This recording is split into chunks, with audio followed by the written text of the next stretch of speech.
Right.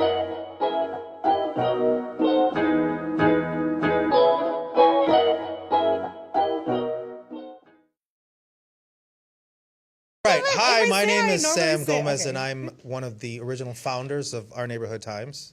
I am Yesenia Gonzalez, and I am the art director of ONT. And today we're here to do a podcast. Yeah. The first one. We're going to try to have fun with it. Yes. We really don't know what's going to become of what we're doing here today. But we anticipate it to be something kind of exciting, right? I'm excited about it. I mean, I hope so. I'm excited about it, right? You know, it's another thing that we're going to do that's the first. Sorry, it just happens to be the first podcast that any organization or any individual group of people in the Southeast Side have done officially. Yeah. So, I mean, am I wrong? I mean, you're more tied into the. You know what? I would say yes. It is the first. As far as I know. Yeah. I'm really excited for what we're gonna do. I'm really excited for the topics that we're gonna be talking about.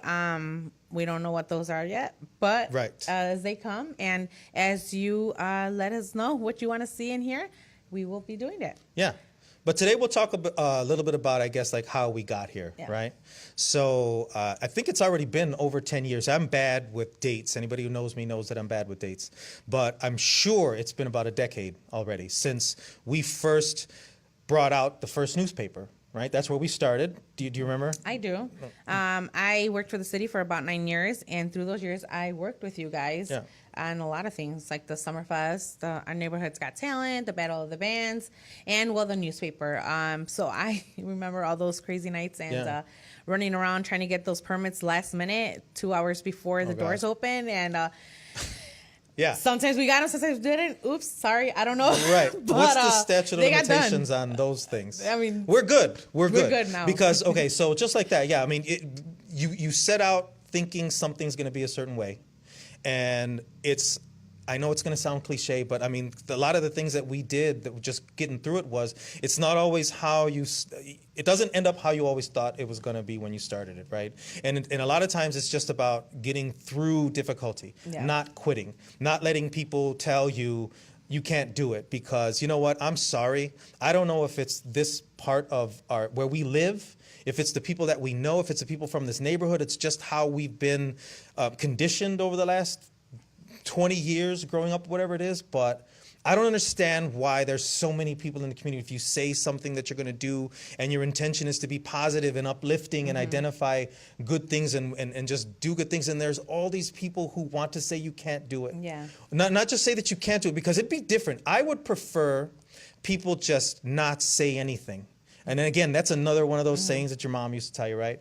If you don't have anything good to say, just don't say anything. Yeah. But it never stopped us from getting the things done that we wanted to do. Yeah. You know, you mentioned the the Battle of the Bands, first off, for one of those things is, and I'm glad that you brought that up, because when you guys first started that first year of Battle of the Bands, you would not imagine how many calls we got to the office of people complaining, like, well, why are they doing it? You know, I've always been wanting to do this, and I've always wanted I've done these in other neighborhoods, and I've done this in the north side. Like, I could do it better. Okay, well, why didn't you do it? Right. Because clearly you've been doing it for years, so why didn't you do it here? And that's the problem, is that people do not want to do things here, and I don't understand why. Like, it just seems to be like we're the forgotten neighborhoods of Chicago, and that's why we're here to bring the voice. But I don't know, how hard was it to do the Battle of the Bands? I mean, you guys, I see you guys put in a lot of hours into that thing. And you know, it's crazy because the Battle of the Bands itself, I think, is at least 27. Somebody's gonna have to throw a date at me. I don't care. There's other people in the room, by the way. What's the date of the first Fest Battle of the Bands? Was it 2011? 2011. Okay, 2011. Right, that's already 7 years ago. It's crazy how fast. It was an election year. You're right. Sorry, go ahead. Yeah. Never mind. Sorry, where everybody's so political in this part of town, and we are coming up on another election year, which is definitely going to be something. Get out and vote. That we are going to be talking about through this avenue, through whatever ONT Media and ONT Now becomes. As a matter of fact, I don't even know. Did we mention that this whole thing is called ONT Now? I don't remember, but it's This called is ONT now. Because what we're talking about now, though, is ONT then, I'd like to say. We're kind of talking about some of the stuff. So back to the question that you asked. Yeah, the Battle of the Bands, you know, it's funny how when a person makes mistakes, okay? So we made mistakes. Sure, we made mistakes. Were the mistakes made purposefully? No. But some people saw our mistakes as something malicious, right? Like we actually set out with intention to just make something that was unfair or whatever the case may be. It's like, no. You know what? There probably is still a story because I remember at the semifinals of the semifinals of our first Battle of the Bands, right? Yeah, Papi Chulos. So the Battle of the Bands, we just put it together, right? A lot of times, again, it was just something that we thought of. The Battle of the Bands was a 5-week competition. It was on 5 Fridays. No, it was a 6-week with the semifinals, right? Okay, yeah. So it was 5 Fridays. We took 2 bands that performed against each other at various different locations throughout the community at different bars. Some of these bands, it was crazy because we would have sometimes we'd have a really young band going up against. They were random. Kind of like my age band now. And yes, I'm older now. But so you had a bunch of 20-somethings in a bar with a bunch of 40-somethings. So the crowd that we brought together was cool. But the good thing was that the people in the band or the people in the bar voted that day. So if you didn't bring your crowd out, you're not going to get the votes. Yeah. And so the way we did the Battle of the Bands exactly was that. So the people who won that day were the most physical votes. So what did that mean? That mean that our even though we were trying to promote local musicians and we were trying to do something good in the community, what we actually did was bring business to that bar as well. You know. So, but back to the Battle of the Bands thing. Okay. So perfect example, right? When we got to the point where we were trying to do who won? I remember this. We were doing the points, like what points mean what. Yeah. And there was some miscommunication. We had too many points value on a particular category, too little, and then so when we did the numbers together, nothing worked. Yeah. Well, not only that, but I think the problem was because one of the bands went on at 5 or 4, and the voting took place at 10. So a lot of their people left already because it's a Saturday night. Yeah. So did we do that because we wanted to piss people off? No. We were just dumb. We didn't think about it. It was just crazy. It was fun. I mean, it happens. But I mean, there's still people who are mad about it today. You look at what we did though. What we did was we brought 10 bands together of different age groups to different parts in the community, which led up to the finals was at our fest. Yeah. And at the time, again, now, mind you, there have been fests in the community. There still are fests in the community. But my understanding, again, and you can confirm it as the city position that you had, the way we put that fest together was unlike anybody did. Prior to our event, nobody even really had music stages, right? With lights and professional sound. We made sure to have professional sound. We made sure to have a professional presentation. I mean, everything about it was professional. We had a professional company with the fencing, everything. Yeah. But the problem I would love to see where these bands are at now. Yeah. I would like to bring them on. Any of the bands, any of the people who remember. As a matter of fact, also anybody who remembers, anybody who was at the fest, anybody who was at the Battle of the Bands. If you have pictures, give us videos, your feedback. Let us know what you did and didn't like. If you didn't like it, if you didn't like it, tell us you didn't like it. If you did, you did. That's great. Yeah. But so going back to yes, it was a very professional thing. So what ended up happening at our fest?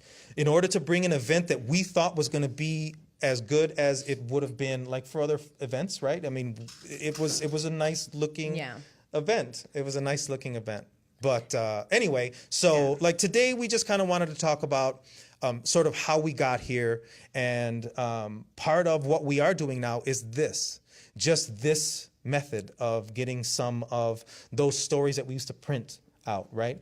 Because what we're going to be doing going forward is a lot more of these videos. We're going to be doing a lot more social media presence. We're going to be doing a lot more online through website presence, because there still is right now, there is a vacuum with regard to bringing the community together. And at the end of the day, that's what this is about. That's what our Neighborhood Times has always been about. It was always about bringing the community together in any way that we could. It was about telling stories in the community that other publications were not telling.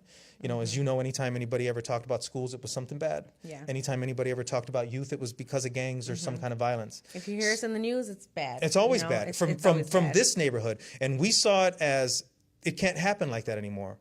I know that even if nobody else thinks it's important, people in the community think it's important. And I'm sure that we're going to start posting some of our old newspapers and things like that online as well.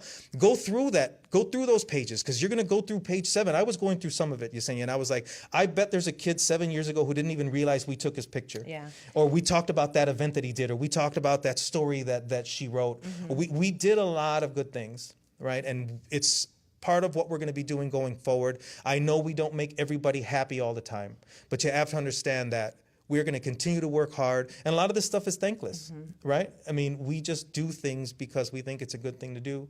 And that's what we're going to continue to do. And I'm really looking forward to whatever comes from this. We're going to be reinvigorated. We need to find some new people who want to help us in the next step of what we're going to be doing. New kids, new talents. Yeah. We, in fact, are doing our third, I think it is. Is it our third murder mystery? Murder mystery, yeah. So we're working on that, So that's, I mean, come on. How many live performances have you seen in our community, in our neighborhood? You haven't. And these are the kind of things that we want to bring to our area, and we want to be able to showcase the talent that we have in within our own neighbors and within our own family. And just think of it, this is your show, so whatever you want to see on it, let us know. We will do it. It's your voice. We want to know what you want to see out there, because right now we're not being heard. It's like a gap, and we want to fill that gap. Definitely. So thanks for your time. Thanks for watching today. We look forward to bringing out whatever our next video is, or how we're going to break it down. I'm not sure. If you remember, we were talking about it before. This is like the first cable, right? Remember on TV, you turned it on, it was on. There was one channel. I don't remember that, but sure. Yeah, getting old sucks. I'm not there yet. Anyway, so thanks again for your time. We really look forward to what's next. Thank you. Talk to you later.